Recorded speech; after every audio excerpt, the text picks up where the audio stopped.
ეს ფოთლის სიხუჭუჭია მიაწვე ფერმერების ყველაზე დიდი გამოწვევა. ეს სოკოვანი დაავადება, რომელიც პირდაპირ მოქმედებს მცენარის განვითარებაზე. დაავადებული ფოთოლი ფერს იცვლის, სქელდება და იხვევა, რაც საბოლოოდ მის ნაადრევ წვენას იწვევს. ეს პროცესი ხეს ფიტავს, რადგან მას ხელახლა უწევს ფოთლოვანი მასის აღდგენა, ეს თალსახად აისახება მოსავლიანობის შემცირებაზე. დაავადების გამომწვევი სოკო ზამთარს კვირტებზე და ტოტების ნაპრალებში ატარებს. მისი გააქტიურება ადრე გაზაფხულზე ტენიანობის და ტემპერატურის აწევასთან ერთად იწყება. აუცილებლად უნდა გვახსოვდეს, რომ დაავადებასთან ბრძოლაში გადამწყვეტი მნიშვნელობა აქვს დროს.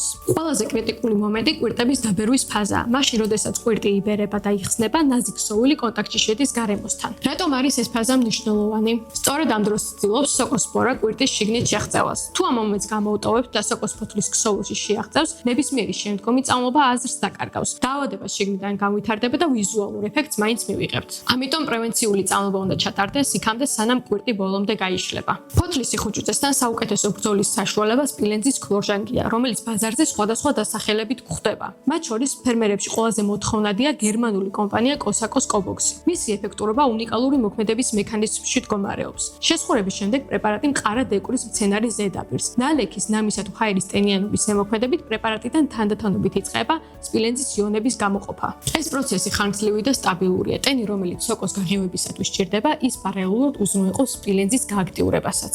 სპილენძის იონები აღწევენ სოკოსპორაში, ანადგურებენ მის ცილებსა და ფერმენტებს, რაც აჩერებს სუნთქვის პროცესებს. გარდა ამისა, სპილენძის მიმართ სოკო რეზისტენტობას ვერ გამოიმუშავებს, რაც გვაძლევს საშუალებას ის მრავალი წლის განმავლობაში გამოვიყენოთ. თუმცა საფრთხილოა სპილენძის შეცვლილი ფუნგიციდების გამოყენება, რადგან კვირტების გაშლის შემდგომ მან შეიძლება ფოთლების დამწვრობა, იგივე ფიტოტოქსიკურობა გამოიწვიოს.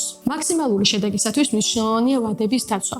პრეპარატი უნდა გამოვიყენოთ მაშინ, როდესაც კვირტი იბერება, იმისათვის რომ მივიღოთ მაქსიმალურად კარგი შედეგი.